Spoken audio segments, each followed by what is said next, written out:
Yes, I can. I hear your audio. You're a bit muffled and clipped though, Miles, so if your microphone is very, very close. Yeah.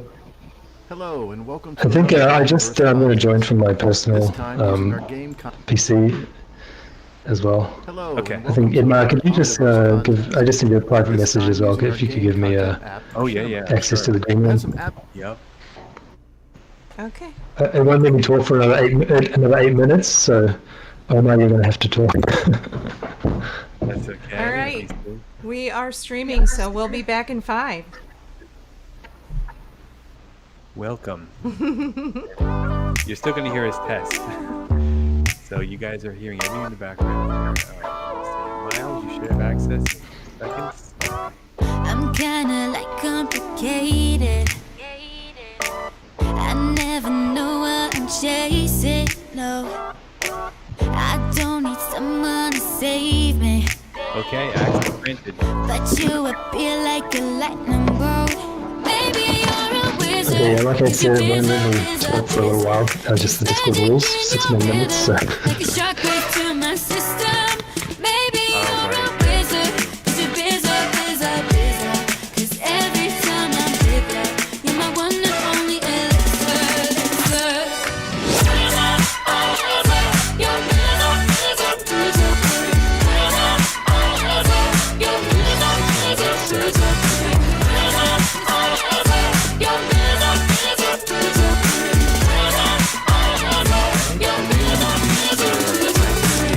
Like a magnetic attraction, a supernatural vertigo. It's a chemical reaction, something I never imagined. No, maybe you're a wizard, cause you're busy. There's magic in your rhythm, like a shockwave to my system. Maybe you're a wizard, cause you're busy. Cause every time I'm with you, you're my one and only elixir.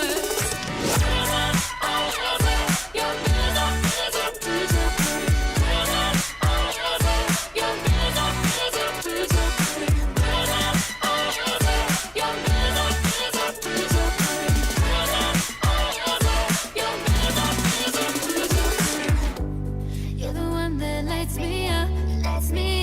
Ah. You're the one that lights me up. Ah. You're the one that lights me up. Ah.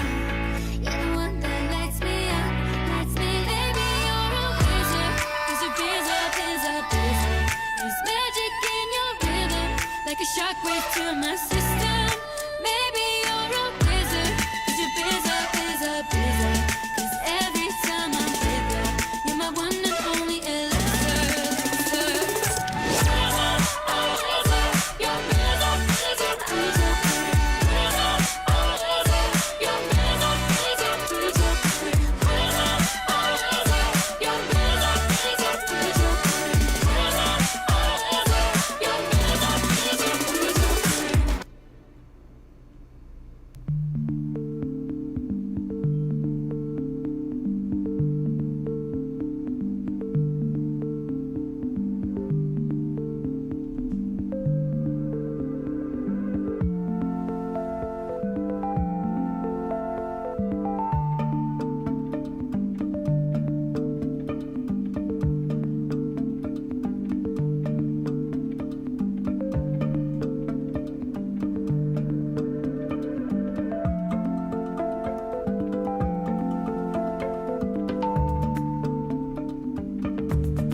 seconds.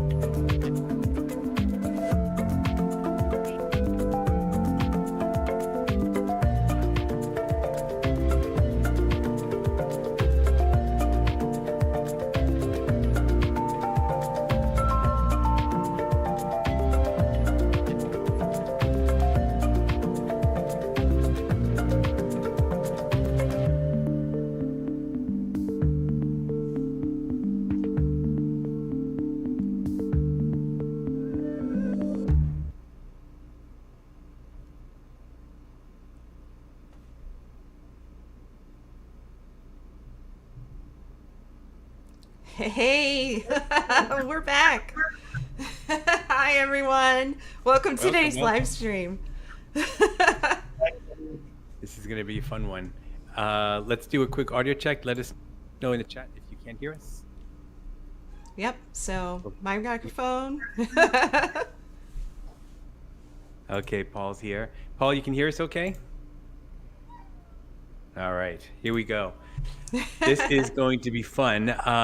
So I don't think we have an as popular guest as we have on today.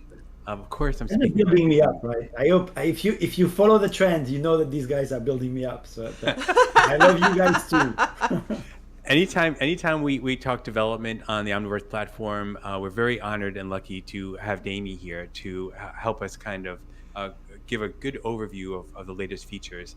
And I think 2022, I think could definitely be called the year of the developer for Omniverse as we develop the platform and bring out all these great tools like Code and Warp, which we'll be talking about today, and obviously Omniverse Kit 103. So that's going to be the focus of this NVIDIA Omniverse live stream, which is NVIDIA's open platform for real-time simulation and collaboration. But that's not all. We actually have a special guest who also popped in here with a really nice music setup there. Omer, how you doing? Hey, Omer. Hey, Edmar. How's it going? Good. Who gave you access to this channel? Yeah, How did how'd you get in how'd here? you sneak in? No, I snuck in to talk to you. You see, I have a bit of a dilemma. I wonder Oh. if you can help me. Yeah. So Okay. we've been working on this. We've been working on this thing for like I don't know a while, called Omniverse XR, right? Oh, yeah. It's an app. It's built on Omniverse, and it lets you check out your models in VR. Now, I want to show it to people. It's ready, right? It's ready to show people, but people I trust. So I wonder. I don't know. What if your audience is ready to check out this app, as long as they they behave in it, they don't spam the forums, they just tell us what they think, don't cancel us on Twitter. We're not live, right? Because Well, we are, but you've come to the right place. okay. Wendy, what do you think? We have Damie's already trying it. Wendy, what do you think? Do we have a good community that's ready for a sneak peek at something which is not officially launched yet? Can we trust? I think we can Okay, check trust this out. them. Yeah. I'm gonna try. Hang on. Citizens of Omniverse. Is that good? Perfect. Today we launch Omniverse XR beta. So it's an Omniverse app that lets you allows you to do 3D scenes, like to look at your 3D scenes in virtual and augmented reality. It lets you be an Omniverse in VR. Omniverse in VR. So you can look at the Discord. There's already a Discord for Omniverse XR. There's forums. It's available in the launcher. So if you go to the launcher right now, you'll see Omniverse XR beta. You can just download, try it out, just open one of your favorite scenes. You can be inside VR. It supports any Steam VR headset and iOS tablets. And as soon as you hit play, you're in VR or in AR. Wait. Check out the documentation. for more. Wait. Did you? Wait, you do it when the live stream is over, right? We're okay. You stay here. We all want to So- try it, but just wait until we've chatted first. You've Okay, said I'm sorry, I got it wrong. you've said that it's available in Omniverse. Does that mean RTX for VR? Oh yeah, absolutely. So you can do, What? This is So big. yeah, we've been. I kind of want to show you the videos, but they're in the documentation, so you'll have to find them. So if you pick up a mirror in Omniverse XR, it's a mirror, so you can walk around with Yeah. it. And it has soft shadows, so everything where you make it come close to a contact surface, you can see soft shadows immediately, right? Immersion is great. It really is an experience. I've been working in VR for a long time. This is really Yeah. an experience that I haven't had anywhere. Like it Oh my is really God. beautiful. And the coolest thing about it is I tried it most recently with a scene with 10 billion polygons. What? Just like that, right? So in this is not normally something that if you bring a scene of that size to a game engine, you can come back tomorrow, right? The Right. game engine might still be working on it. This thing loads in seconds, and you can pop into VR and manipulate that scene. It's great. Wow. All right. Wow. So check it out. I'm really excited to hear what you think. Okay, so any Yes. caveats, anything which is missing now that people should know about? So we are going to do rolling releases. So from now on, every once in a while, we'll have some new, more content, more features. There'll be aligned more or less with the releases that Kit has. So any feature available in Kit, you can grab into Omniverse XR and work with it. It's using the same extension system as the rest of Omniverse. So you can add anything you like. Is though a considerable effort to render XR. So you should expect that if you add some things that are guzzling performance, they won't hit 90 FPS all the time. So that is kind of the user's responsibility at this point, right? This is why we're calling it beta, because we made it fast enough for people to use, but not safe enough for people to not abuse. So, So are you you're recommending a welcome to try. specific GPU for beta? So we currently recommend a 3090, but I think a 3080 Ti works as well. We've had tests with lower GPUs that look promising, but my most important thing when you're going into VR is to have a good time, and I want you to have a good time. Typically, that means you should have a higher standard of a GPU, so the camera isn't stuttering. Right, Okay. Wow, yeah. this is awesome. Well, thank you for the inside scoop. That's awesome. Yeah, now we got to expect this every week. We gotta have new NVIDIA Yeah. pop-ins. The marketing team's gonna kill us. Oh, but, yeah. All right. Well, thank you so much, Omar. That's really awesome for you to pop in and let the community know. So for any feedback, people should go to the Discord XR channel or go to the forums in the XR subforum, and that's where you will be, right?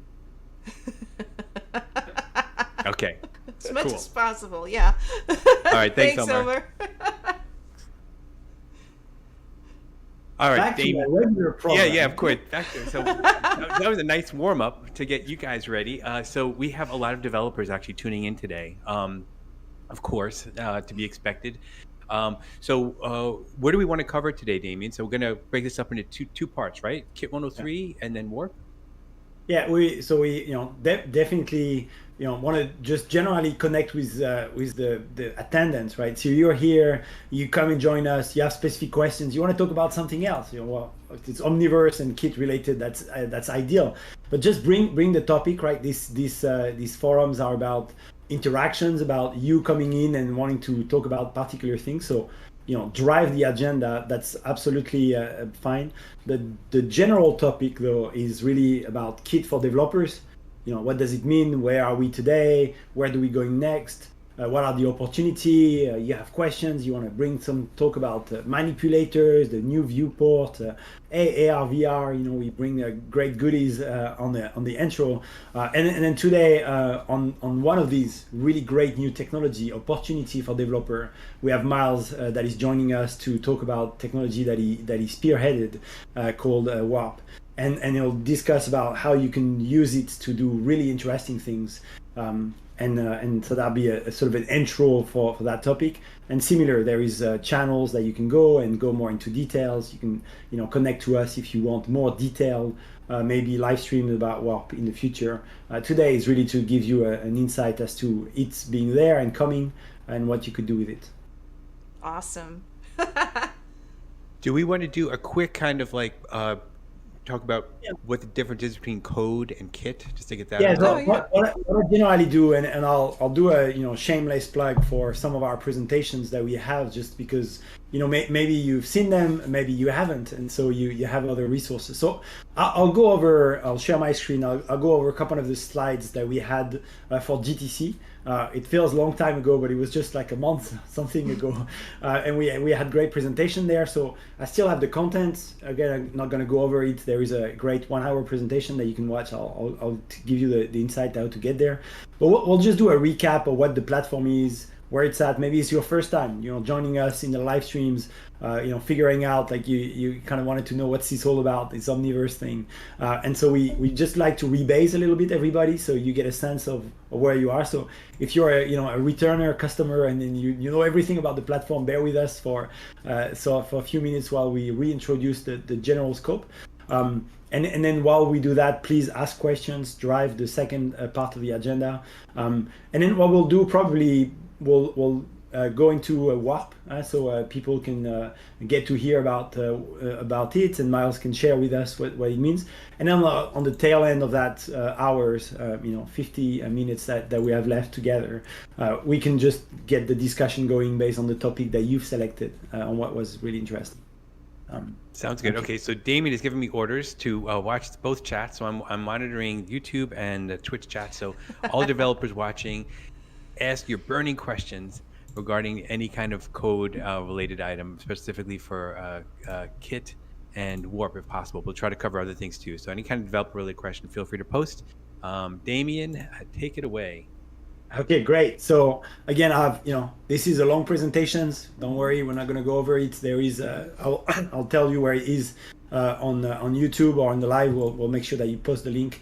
I just want to go over some of these fundamental things, right? The Omniverse is this large-scale platform for real-time world building and simulations, digital twin. There's a lot of different features. Always, remember these 5 big topics.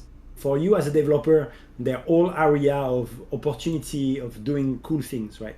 You have Nucleus for collaborations, real times, collaboration between applications and storage. Connect, libraries on Connect. There's been some live streams around the Connect library where you can connect your applications, your workflow, your games, your simulation tools into Omniverse, and then connect it with a wide range of things. Of course, there is Kit. We talk about Kit today, but that's the application development platform for you to build application and extensions for Omniverse.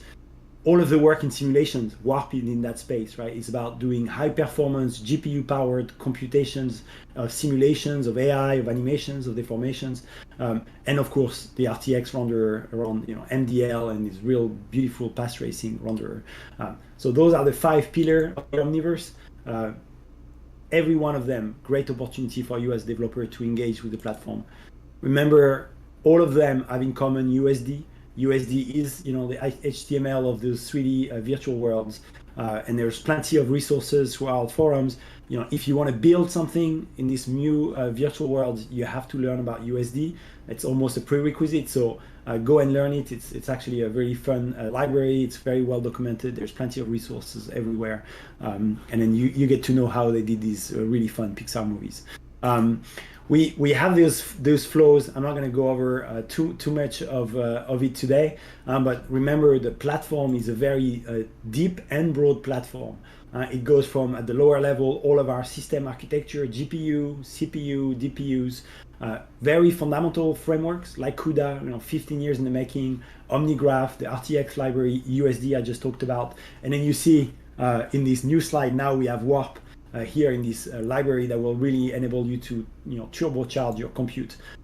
Plenty of library on some higher levels around rendering, simulations, AI, all of those contributed by thousands of people, both at NVIDIA and across the industry.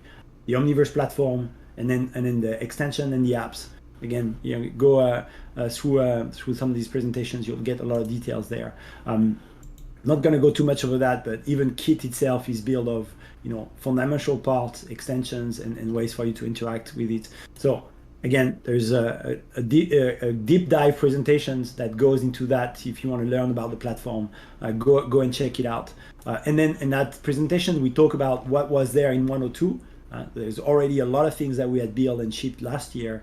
Of course, today we're going to talk about code, and code is an application built on Omniverse Kit in order to enable you to build these tools and experiment them and run them. Have it running here. That it looks in some of its form like one of these 3D applications, but it has a lot of tuning to really appeal to developers, with documentations being front and centers, access to things around microservices. We're also implementing in the latest version that's coming out in coming weeks, Replicator. That's the platform to do synthetic data generation toolings. So a lot of resource into the application there. And then in that presentation, we talk about the new feature coming to 103. Again, I think I'll just go a broad stroke about those topics. If you are interested, you tell us, and then in the following part, after we talked about Warp, we will go over a couple of those, how they functions. But some of the new addition to Kit 103 is this new manipulator and scene 3D scene framework. It's about like a 2.5D widget library where you can build, really interesting overlay drawing, but also widgets. You can interact with them. You have gesture, and then we can do plenty of things. We've rebuilt all of the manipulator of the applications using them. They're entirely written in Python, but they're still very performant. They have very configurable things. And internally, we've seen a lot of people building really interesting manipulator there. So great opportunity to development. We continue to refine the look of the UI by giving you more opportunity to build, finely designed menus and different things. We have a new viewport stack. It's actually still in preview mode in 103, so it's not on by default in create or view. But you as a developer can start getting access to it to build these interesting multi-viewport, multi-context, so like multi-document editing viewports. They obviously work really great with this new manipulator, and they have plenty of other interesting features there. So you should check them out. You can build them in Python very easily, so you can start building some of these really interesting workflows. We have, again, a lot of details in that presentation about that.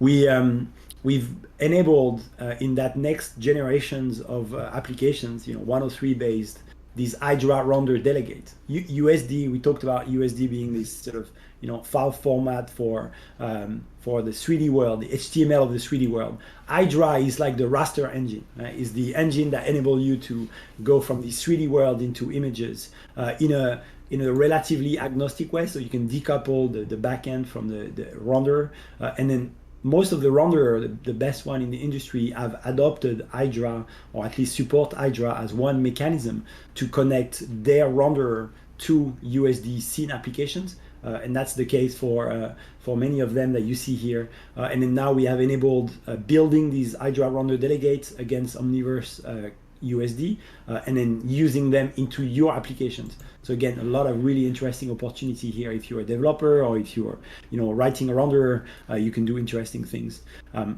We had talked a little bit about this graph widget. I think there is not really anything like that in a SDK that is so configurable and flexible, entirely written in Python, and so you can build really interesting apps using that framework. So we're really excited about that. Of course, through Kit, you get all of the latest advancement in the renderer. Here, I've just highlighted two interesting versions of the renderer in 103. There's plenty of improvement and speed and different things, but those are interesting for developers. The renderer now fully support curves, fully retraced curves and ways to edit them. They're still stored in USD, and so you as a developer, you can start building new interesting workflows. And then we have these AOVs, these arbitrary output variables, but they're effectively doing multi-channel rendering. And then you can extract those from the renderer and then in many kind of interesting workflows. We continue to do a lot of improvement into rendering remotely, so streaming. We have a new remote client available in the launcher that you can connect to your application, but mostly we're interested about people building custom workflows with that. And then we are leveraging the latest in GeForce Now to be able to go to 1440p. We even have some more experimental 4K streaming that is coming in the coming months. we have new opportunity to build what we call asset provider. So in this new wave of applications, we have this platform called the asset stores that is an aggregator of asset stores. So for you to see your asset into your 3D applications and bring them into your 3D world. What's interesting for you as a developer is you can write your own asset store, and we have a couple of examples that we provided and collaborated with TurboSquid and Sketchfab and ActorCore. But they're obviously entirely available to you, all written in Python. And so you can decide to write your own to connect to your favorite asset store or the one that you're building. Again, you have Kit SDK, still very much there. That's the platform itself to build these 3D applications. And now you have code that helps you as a runtime evaluation environment for your applications to test them before maybe we deploy them for viewing code. Again, I think we'll not go over that, but in that presentation we talk about a couple of ideas of things that you could build, and we're really interested to hear from the group here, what do you want to build? What are the area where you want to invest your time? And so you can tell us, how we can help you build those great things. So I think that's it for that really quick overview. Hopefully by now a lot of great questions have happened into the forum, and we'll get Miles to tell us more about Warp before we go into our chats. Okay, yes. So we have a question from Scott. He said, is it possible to add SDK or a Docker container as an extension? There's all this great technology like super slow-mo SDK or inpainting that just needs a GUI to make great extension app. Is there a way you could go through the steps to stitch together a couple of SDKs like super slow-mo and inpainting, or GANs like Disco Diffusion, and then make a simple GUI for it in Omniverse? If we're just starting out learning coding language, with Python being our first, what concepts would be most beneficial to work with Warp and code? Example lists, defining functions, making statements, etc. Thank you. That was a little long-winded, but hopefully... It's good. I got the general thing. So first, Python, yes. Python is very much the language that you should start from. It's easy to learn. It's actually the primary language of Omniverse Kit. At the front end, we would do most of our work in Python. It's accelerated by the GPUs in the back end, but you don't have to worry about that. You just write simple Python code and we take care of the acceleration. That's exactly really the premise of around Warps, and I think that would be a good segue into how do you do a high performance compute code in a way that is actually easy and interactive. And so Miles can tell us more about that. And then Kit-based application, of course, can enable you to bring more different SDK in. A lot of the ones that were discussed into that questions were really like image-based processing SDK. And Kit today is really focusing on 3D world building and interactions and rendering. Over time, I suspect we will do 2D image manipulation pipeline. At the moment, those are more focused on other technology that we have at NVIDIA called Deepstream, or these type of workflows that maybe people want to learn about. But So maybe before we go too much in questions, I'd love for Miles to show you what he has, because it might trigger a lot of other interesting questions that we want to have time for. So why don't we do that, and then please continue to chat on the side. We'll make sure to answer directly the small questions, and then bring them back into the Q&A when we get back there. Sounds good. Hey, Miles. Thanks, Tate. Hey, everyone. Hi. Yeah. I guess now's a good time to give a little introduction to Warp. And really, just like Damien said, the goal is to make it easy to write GPU code from Python. And so you don't have to be a Cuda expert or even a C++ expert to write really high performance Python code. You can see my desktop, right? You can see my screen? Yes. Okay, great. So this is just a slide from a presentation I gave at GTC, and I also won't go over the whole thing. But these are kind of the goals. Like, we want to make it really easy to write graphics and simulation code from Python. So the barrier to entry is really low. And the other nice thing about Python is that you don't have to go away and like shut down your process and relaunch Kit. to iterate on your kernels or to iterate on your code. So we can do the hot reloading inside Kit. It makes it really fast to see changes live inside the app. The other big thing we're kind of bringing with Warp is a really rich set of built-in functionality for doing geometry processing. So mesh deformations, writing your own physics simulators, even doing some rendering from Python. So we have things like vector math libraries, like queries for meshes, triangle meshes. We have support for things like sparse volumes, and all these. These are all kind of building blocks for writing your own simulation code. And I'll go through some more details. I want to kind of go through some of the examples that are inside Kit already.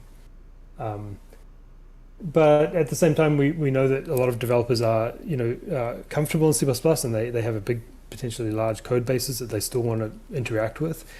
So one of the things that was really important when we were designing Warp was that we had this really simple interop mechanism to be able to call into C++ from your Python code. And so there's details in the presentation about how we do that, but if you have some nice library that you want to leverage, it's pretty easy to wrap it up and bind it to Python, and then you can call it from inside Warp. And the last point here is something that we use quite a lot inside things like robotics, which is that when you write code in Warp, it's differentiable, and that means that you can write a function and then get the gradient or the derivative of the outputs with respect to the inputs. And this is the same kind of thing that we use when we're training neural networks, doing backpropagation, and it means that we can the kernels you write in Warp can live inside that pipeline and can participate in things like neural network training in PyTorch or TensorFlow.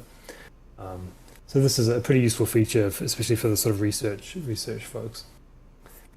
But the last kind of line here that this is something a colleague said to me. This is like Shader Toy for simulation. So if you're familiar with Shader Toy, it's this really nice website where you can go and edit HLSL shaders in a web page. Really fast iteration time, and that's exactly what we want to bring to Kit as well, and do it all in Python.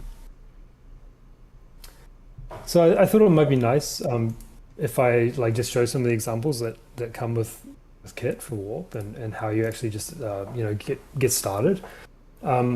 So if I just open up the extensions registry here, search for Warp, you'll find this extension. And when you enable it, nothing will happen. You won't see any result, any change in the UI.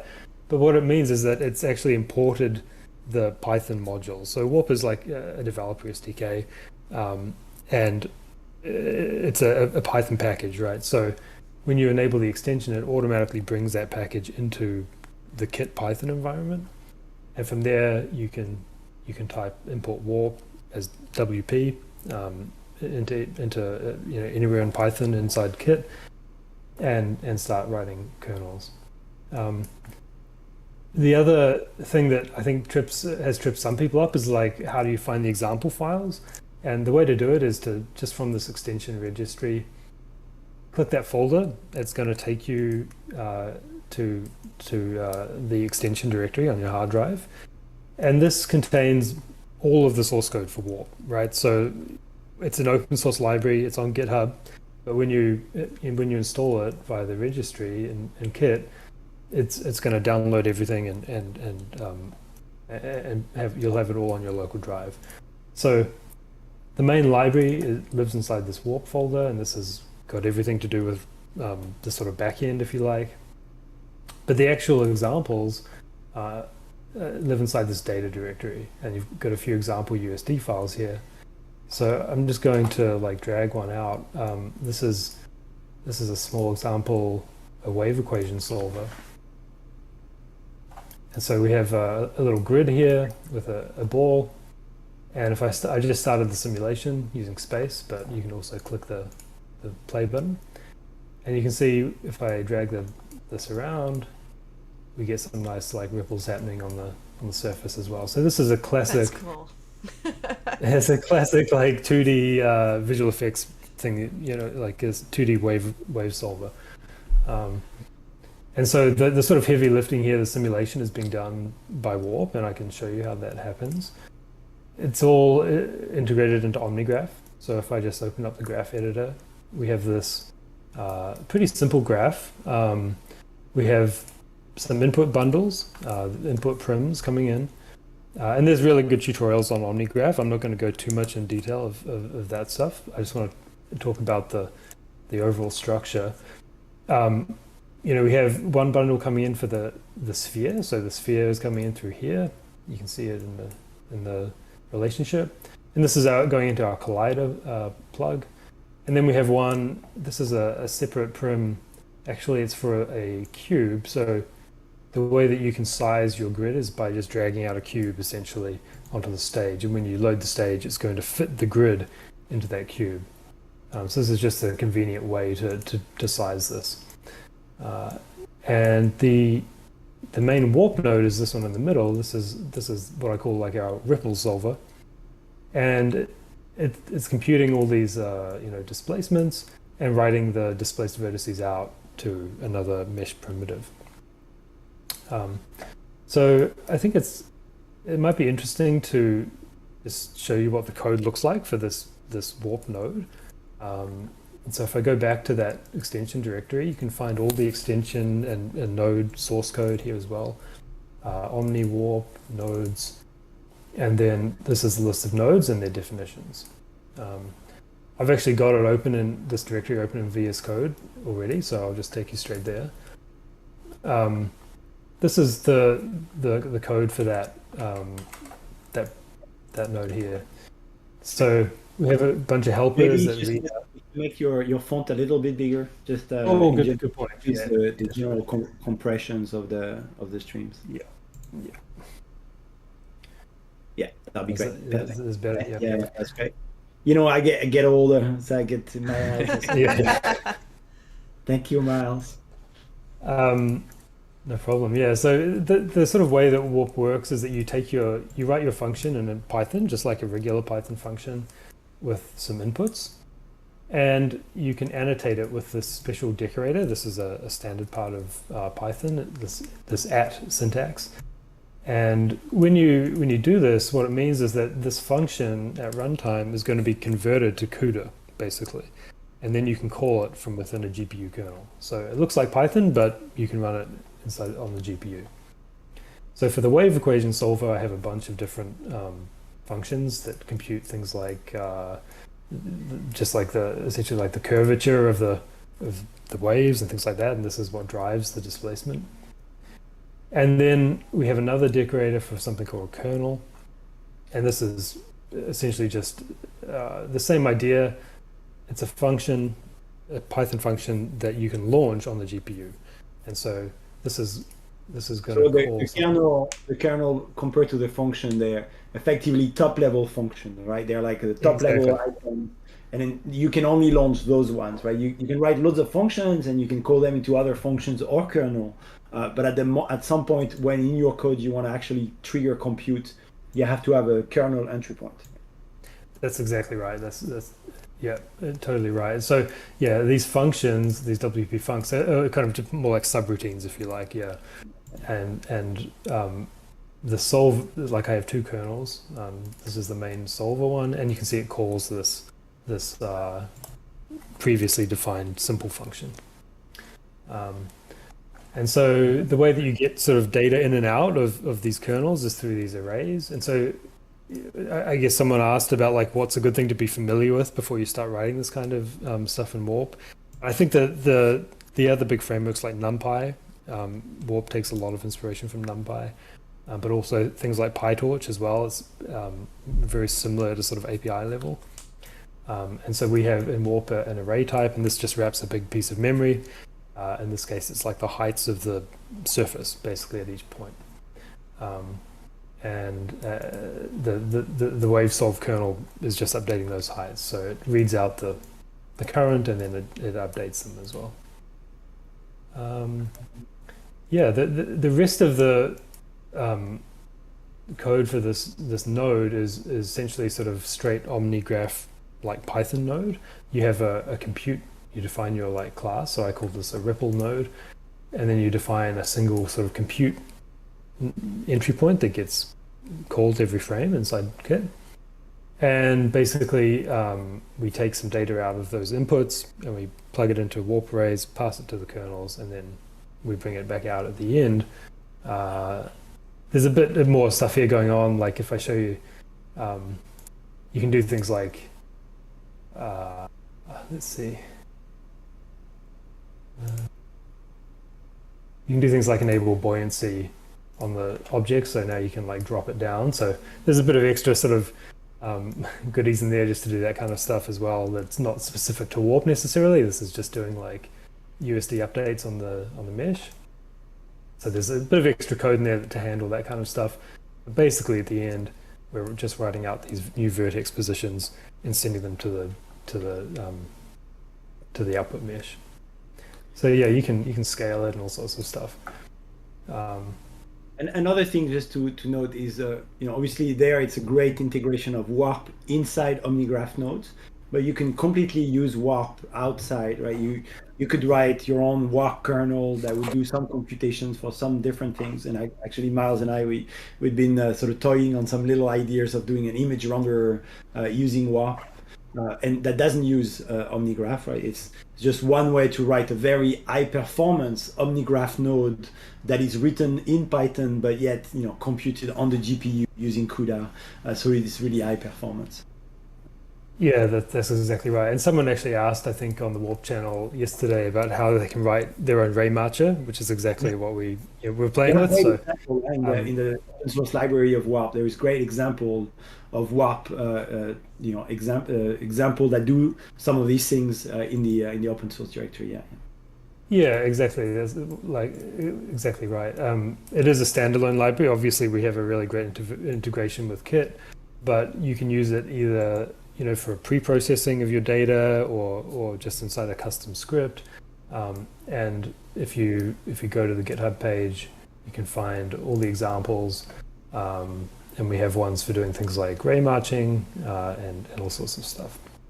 One thing maybe that you haven't mentioned there that would be great for people to know is you are integrating a lot of interesting sort of data introspection. So there is things to register mesh and do ray against the mesh. There is things to open VDBs. I think a lot of these things are hard to do, but they're sort of now wrapped around these Warp libraries, and so then you can do interesting things there as well.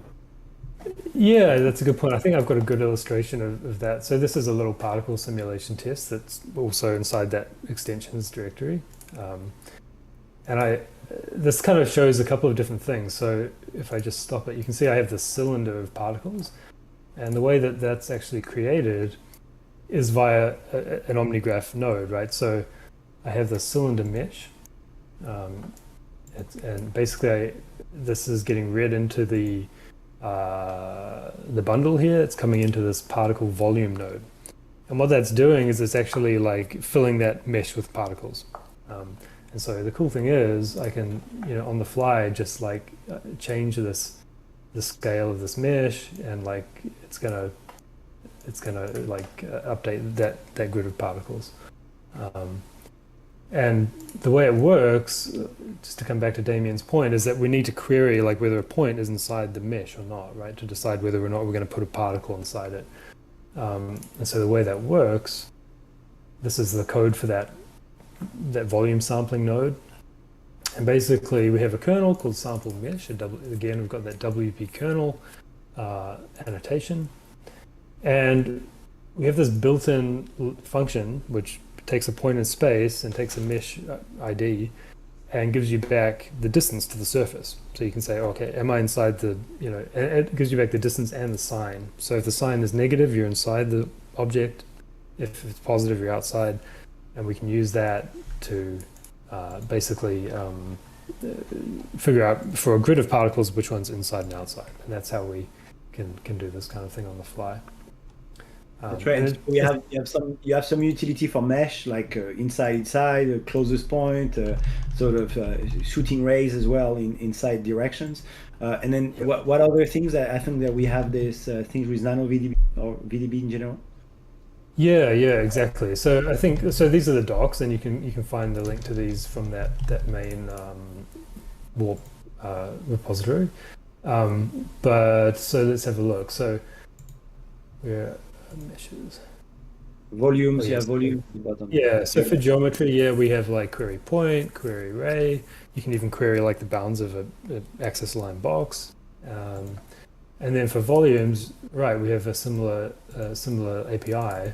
You can take a nano VDB volume, plug it into Warp, and then just query it at any point in the world, in world space, and it's going to give you back whatever's in the volume. It could be a signed distance field, it could be like a density volume, for things like clouds or whatever you want to represent in the volume. So this is probably one of, I would say, the easiest ways to actually interact with nano VDBs, because otherwise you have to go through a fairly complicated C++ API. But yeah, this is, we have a little tutorial here as well about how to actually construct these things from a file, and get them into a warp primitive. One thing that you haven't mentioned there, or we mentioned briefly, but it'd be good to reiterate for people, is the development cycle. We're all about trying to do really interactive development inside code or inside our Omniverse-based applications, and so that's very much aligned. You're able to update these warp code, and then it leverages the hot reloading mechanism of the platform in general. So you could change that. So yeah, if you have something that you could demonstrate that'd be really great.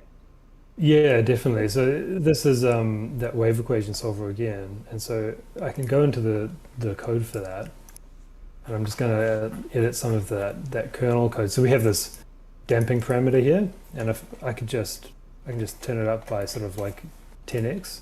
If I hit file save, going to should do this. Yep, it's just recompiled, and now we get like it's a much more damped. It's a little hard to tell, but basically it's recompiled that kernel, I think. Yeah, it's reloaded it.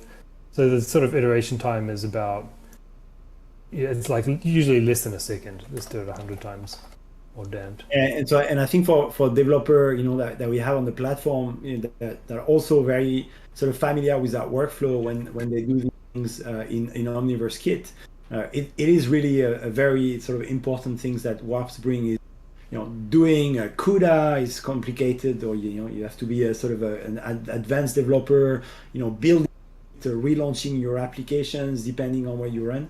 Here you have that really interactive way to build this kernel, and so it's very prone to learning by experience rather than having that sort of PhD thesis. Although some people with PhD thesis could do great stuff, but even if you don't have those, you can still learn and do really interesting and fun things. And so I've been playing with Warp. I was again collaborating with Miles on some ideas, and it was really fun, right? You just you're there, you type code, you get some error here because you did the wrong thing, you change some values, you see the immediate sort of rewarding interactive playful mechanism. So I really encourage everybody to watch this video Warp, and then test it. It is already in the Create version that we shipped a couple of weeks ago. It'll continue to be embedded into Create, of course. You have to enable it. It's not on by default, but it's pretty easy to enable. And it's going to be part of code in the next version that we're shipping as well. But again, it's sort of an environment that you can develop there, and either with or without OmniGraph. There's plenty of great way to use it. Yeah, that's right. And yeah, definitely the hot reload is awesome for productivity. Something I use a lot. But I mean, I was just curious, do we have any questions? Yes, we do, actually. Thanks for asking. I was just about to interrupt. So we have a couple of ones. I'll start with the quicker ones, I think, and then a couple of little longer ones. M asks, is the output result slower if you use Warp versus if you use Cuda? So until recently, I would have said yes. So because there was this, at least inside OmniGraph, we had this additional step where it would have to come back from the GPU, go to NumPy, and then OmniGraph node. Just recently, we've got the full like GPU interrupt pipeline working. So now, when Warp writes to a GPU buffer, that buffer goes straight to the RTX renderer, and this is awesome. So when we do that, it goes from like we had an example with an ocean deformer with 4 million points, and without that, the perf was about like 5 FPS or something. When we have this direct interrupt, it's like 60 FPS. It's amazing. So yeah, that's coming. That should be for 104, I think. So I think that will be coming soon. Right now, whenever you write a Python OmniGraph node, it does have to go through NumPy, which is a little bit of a shame, but it won't be like that for too much longer. Okay, and In from terms of the actual raw performance of the code that's generated, actually, that the code itself is as performant, or you were saying even sometimes faster than just writing CUDA, because it goes through all of the same sort of optimization pipeline, right? You're using Python as a language to describe the syntax tree, but then from there, it just follows the exact same compilation pipeline that if you were writing CUDA in C, and so you get to the same level of performance. Yeah, exactly. So it takes the Python, generates sort of native C++ and CUDA code. And often when you look at the output of that, it's not too far off how I would write it anyway, like if I was doing it by hand. So yeah, the performance in that respect is very close to native. And a large part of the performance that you can achieve when you do CUDA code is about your algorithm and stuff like that. Anyway, that's a lot of it there, and that's enhanced by you being able to interactively do more. Right? If you're able to try loads more things, even if you're not exactly sure, you can try more solutions if you have these interactive environments, and so you're going to end up in better places in most cases, which is great. Okay, I think a related question: is there a loss of efficiency caused by conversion from Python?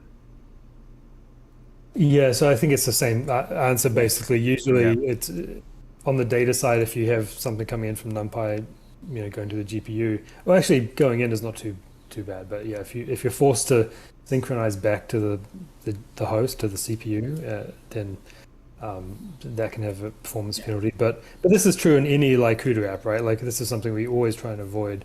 I don't think Python itself is not adding too much overhead, and we have a few sort of nice bits of functionality. One of them is about Cuda Graphs. So Cuda Graph is something where you record like a big list of kernel launches, and then you can launch it in sort of one API call, and it takes out all the launch call overhead. And so Warp exposes this like as a first-class citizen. And the cool thing is you just say Warp capture begin, capture end, and then that's going to give you back an object that you can just launch. And that could represent like 1,000 kernel launches, but now you can just launch it in one API call. So yeah, I use that a lot for the simulation stuff. Okay, and Twin Snakes is asking, will more Warp simulation features be represented by graph nodes? Yeah, I think we will. Right now we just have some fairly sort of basic like example particle and cloth nodes. But I'm almost certain that we will probably ship some FEM nodes, some tetrahedral FEM nodes soon. And also probably some more fluid examples as well. Okay, great. And we have a new channel on our Discord server called Livestreams, and the purpose is so that people can ask questions in that channel of an upcoming live stream, even if they can't make it. So I'm going to go to that, check that really quick. And we did get a question posted the other day in anticipation of Miles' presence here. For those who don't know, Miles gave a presentation at GTC recently, so his fan club is gaining on Damien's. But the question from your fan is, Miles had informed us around GTC that an intern has been implementing an NPM simulation example. I want to ask what its performance looks like in Warp on any hardware if it's finished. Second, what would his preferred method pipeline would be if he were attempting to simulate NPM particles with machine learning methods? Yeah, that's a good question. So yes, the intern is still working on his NPM simulation, and I guess that's another example of something that we would look to add as an OmniGraph node in the future. I think performance at this point is, NPM by itself is actually a fairly slow algorithm, right? So it requires pretty small time steps, especially if you want to simulate stiff materials. So I would say that like just on real time, probably a little bit slower depending on how many particles and the grid resolution you want. And I think that the second part of the question was about machine learning.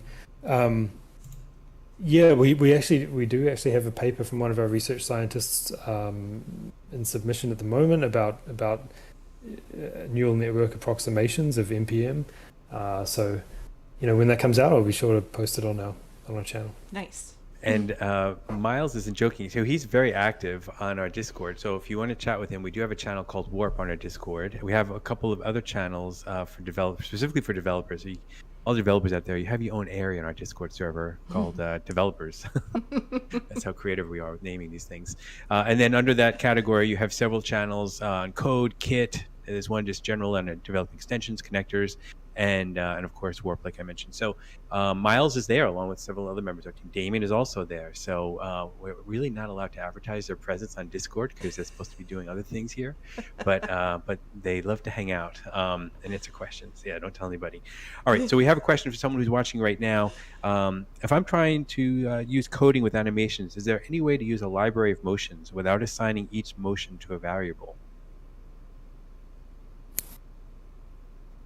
So I mean, so in the anim graph, so in the latest version, we have this anim graph. You could probably have these clips in the anim graph and then connect them with some blend node. So there are actually a couple of interesting videos around that. One thing that is there is the the stream has ended. I was like, the stream has ended. No, it's just Mic drop. I was like, what?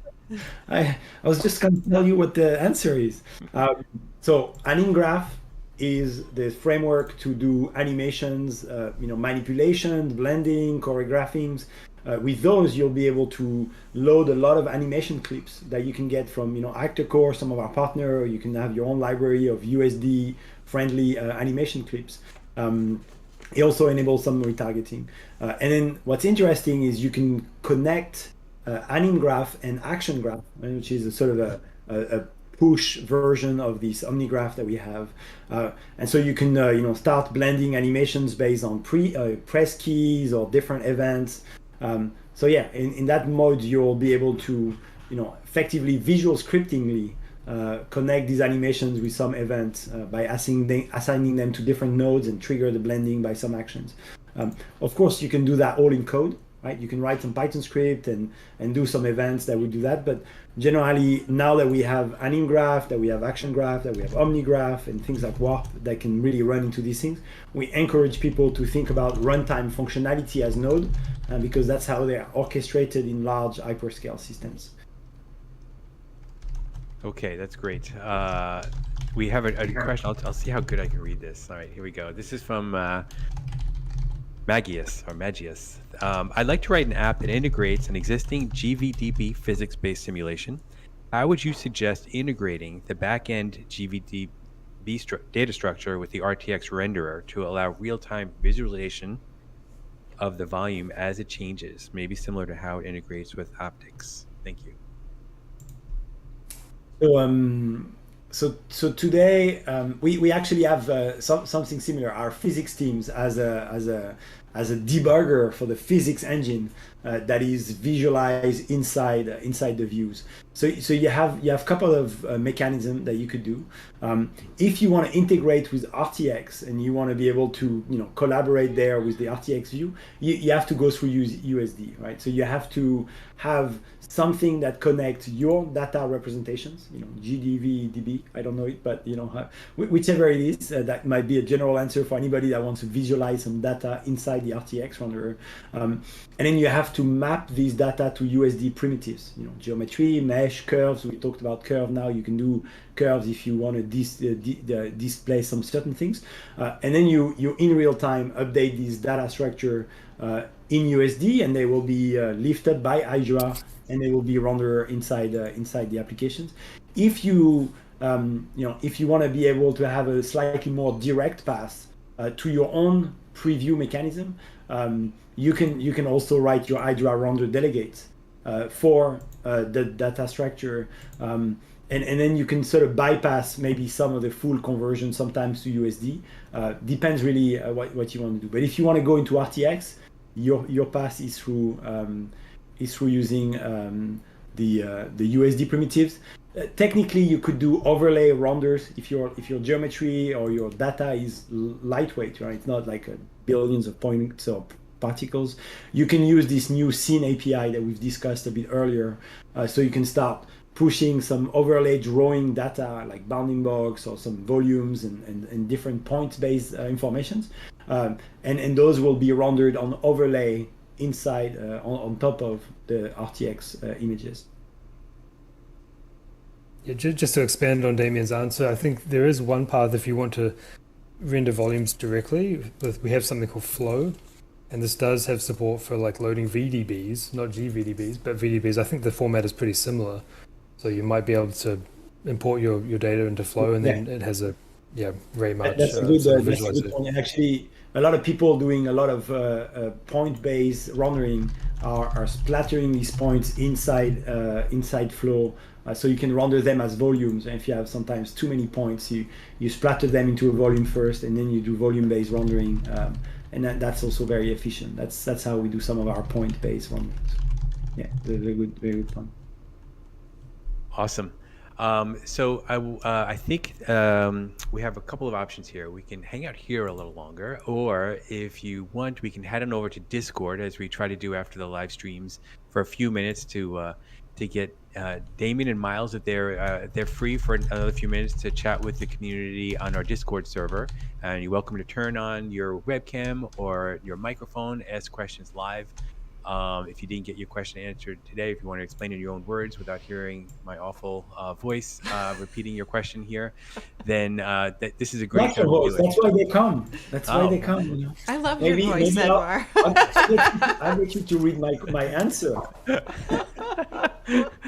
I'm flattered. Well, I actually do have a couple of quick announcements, if everyone's okay with it. So next week we have our live stream with Dane. Dane actually just came on recently to talk about the Machinima contest. The NVIDIA Omniverse team just recently announced our next contest, which is in progress for Machinima. And you have quite a few months actually to do your entry. You basically want to make, I think it's a 30-second video using assets we provide or your own. And you can use third-party tools as long as the final output render is in Omniverse, then you're good to go. So that's pretty exciting. So to help with that, we are going to do a live stream next week that's going to be talking about the latest Create, and Dane will be on there. So we'll answer any questions you might have on Machinima while he's there. We also want to make sure that everyone is very aware of our Omniverse gallery page, which what is that gallery page, Wendy? Save my voice. So our gallery page, that's where you guys can submit your stuff, and that's where we go to look and find people in the community that are really making something awesome in Omniverse. So if you submit your stuff to our gallery page, you will probably get a chance to enter the ability for us to give you a community spotlight, which gives you our name behind your name, and on your social media, your artwork, your portfolio, everything. So we really want to promote what you guys are making out there in the community, and selfishly, we love seeing this stuff. So please. It's very inspiring. Yes. So check out the Omniverse gallery page. The Machinima contest is live, so you just do a search for Omniverse Machinima contest. You'll see it right away. Any last words from our very special guests, Damien or Miles? Anything you couldn't get in? And are you available to hang out for a couple of minutes on Discord? Yeah, Yes, certainly. Yeah, All just right. generally, we're super excited to have people coming into those live streams. Plan ahead of time. Tell us what you want to hear, what you want us to talk about. I think we've been trying to do it once every month. We kind of missed a bit last month. We were really on release crunch. But as we plan for 104, We could definitely have some discussion topic, deeper dive. We're trying to organize some interesting developer contests, and so we'd love to hear the type of things that you're interested to build, also more samples and this type of thing. So, make sure to connect. There is plenty of people in the community that are, listening to everything that is being said, and we adjust our planning based on those requests. That is absolutely true. Well, thank you, gentlemen. Thank you, Wendy, for doing a great job. We started on time today. We which is did great. start on time today.